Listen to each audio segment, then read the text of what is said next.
यानंतर मोहम्मद इलियास खान साहेब जमाते इस्लामी महाराष्ट्राचे अध्यक्ष ते बोलते.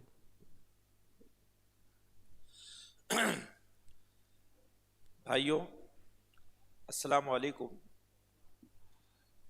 आज के इस आपके पत्रकार परिषद में चंद बातें मैं आपके सामने रखता हूँ.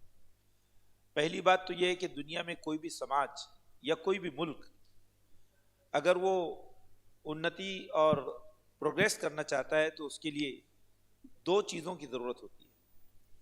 एक तो है मोहब्बत और दूसरे अमन. मोहब्बत और अमन यानी कि समाज में एक दूसरे के लिए मोहब्बत हो और अमन हो, पीस हो. लेकिन मोहब्बत और अमन जिसको हम कहते हैं ये उस वक्त समाज में कायम होता है जब समाज के मुख्तलिफ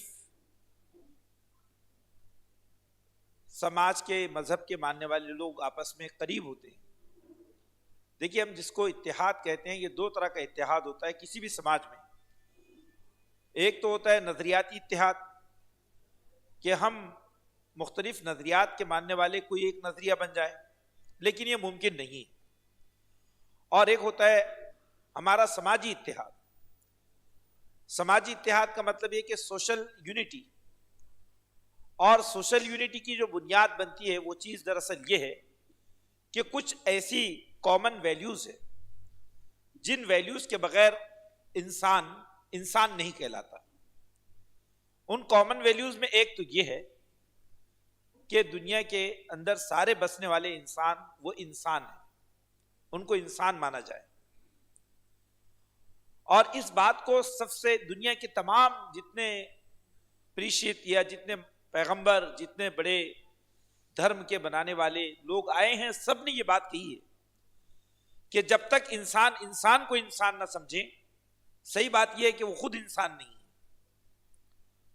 तो ये एक चीज ये हुई. दूसरी बात यह है कि सोशल जस्टिस, समाजी न्याय, कि समाज में बसने वाले सारे इंसानों के साथ इंसाफ हो. और तीसरी बात यह है कि लोग आपस में एक दूसरे से मिले जुड़े. देखिए, होता यह है कि जब हम एक दूसरे से दूर होते हैं या डिस्टेंस बनाकर जीते हैं तो शैतान हमारे दिलों में एक दूसरे के बारे में बदगुमानी डालता है. और यही बदगुमानी और यही डाउट्स आगे चल के दुश्मनियों में तब्दील हो जाते हैं. जब समाज में इस तरह के लोग जीते हैं जो एक दूसरे के लिए खलीज और दूरी बनाते हैं तो समझिए कि वो समाज कभी तरक्की नहीं कर सकता. आज हम इस बात को देख रहे हैं कि भारतवर्ष में इसी तरह की मेंटेलिटी काम कर रही है कि हम एक दूसरे से दूर हो रहे हैं, एक दूसरे को समझने की कोशिश नहीं कर रहे हैं. आज पूरे विश्व में दुनिया के जितने प्रोग्रेसिव कंट्रीज हैं वहां पर इंटरफेथ डायलॉग्स शुरू हैं. आप जापान जाइए, आप लंदन जाइए, यूएसए जाइए, आप दुनिया के कई कंट्रीज को देखिए, वहां पर कई धर्मों के मानने वाले लोग रहते हैं और वो इस बात की कोशिश करते हैं कि सब एक दूसरे को मिलकर अपने समाज को तरक्की दें. हम जानते हैं कि हमारा जो भारत है ये एक बहुत खूबसूरत भारत है और इस भारत में बसने वाले सारी ही समाजों के दरमियान, समाजी सारे ही मजहब के मानने वालों के दरमियान इंटीग्रिटी की बहुत बड़ी जरूरत है. ये बात जब भारत आजाद हिंदुस्तान हुआ तो आजाद भारत में सबसे ज्यादा हमारे भारत के जो उस वक्त के बनाने वाले लोग थे, मेमार थे, गांधी जी हो, अंबेडकर हो, मौलाना आजाद हो, उन सब ने इस बात की तरफ कोशिश की थी कि ये बहुत बुनियादी बात है कि अगर भारत में बसने वाले लोग जो आज 140 करोड़ से ज्यादा, बल्कि 150 करोड़ तक हमारी आबादी बढ़ रही है और हम दुनिया की आबादी का ये समझिए कि 1/6 है. दुनिया पूरे विश्व की आबादी का छठा हिस्सा इंसानों का इस भारत में रहता है. तो भारत के बसने वाले इंसान ये पूरी दुनिया को दिशा दे सकते हैं, लेकिन इसके लिए जरूरी यह है कि हम सब एक इंटीग्रेटेड सोसाइटी तश्कील दें.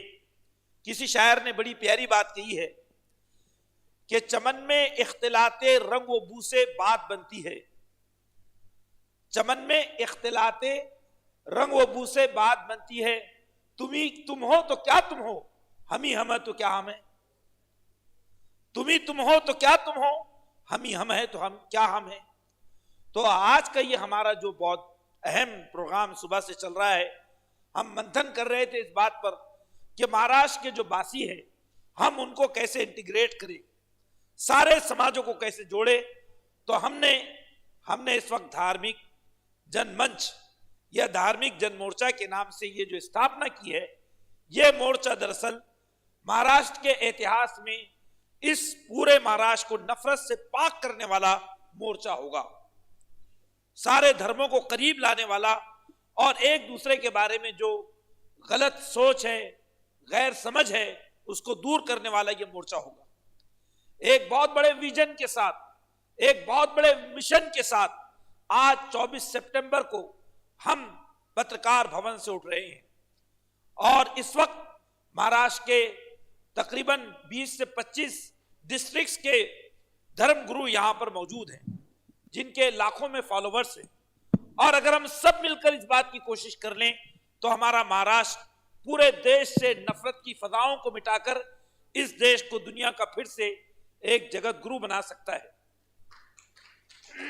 भाइयों, आज हम ये डिक्लेयर कर रहे हैं कि ये जितने लोग आज इस सभा में आए, ये जितने आज इस प्रोग्राम में, इस कार्यक्रम में रहे हैं, वो सब के सब हमारे इस पूरे मंच के कोर मेंबर्स हैं, बेसिक मेंबर्स हैं, एग्जीक्यूटिव मेंबर्स हैं।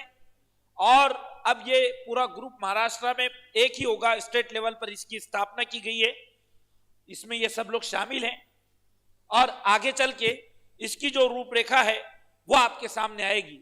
इसमें कोई सदर नहीं होगा, सारे ही लोग जो इसमें शामिल हैं वो इसके अध्यक्षीय मंडल में शामिल है, इसकी सदारती काउंसिल में शामिल है सभी धर्म के लोग। और इसके जो कन्वीनर है सैयद रफीक पारनेरकर साहब इसके कन्वीनर हैं, जो इस पूरे हमारे अलग अलग मंच के जो लोग हैं उनके दरमियान एक कोऑर्डिनेशन की कोशिश करेंगे ताकि मुख्तलिफ इश्यूज पर हम एक दूसरे से करीब आए। बहरहाल ये 5 मिनट बचा जी, जी हाँ, ये चंद बातें हैं, मैंने अपनी बात को मुकम्मल कर लिया है। यही ऐलान और डिक्लेरेशन के साथ आप कुछ सवाल भी पूछ सकते हैं। मंगेश दा नमस्कार। हाँ, एकच महत्वाचा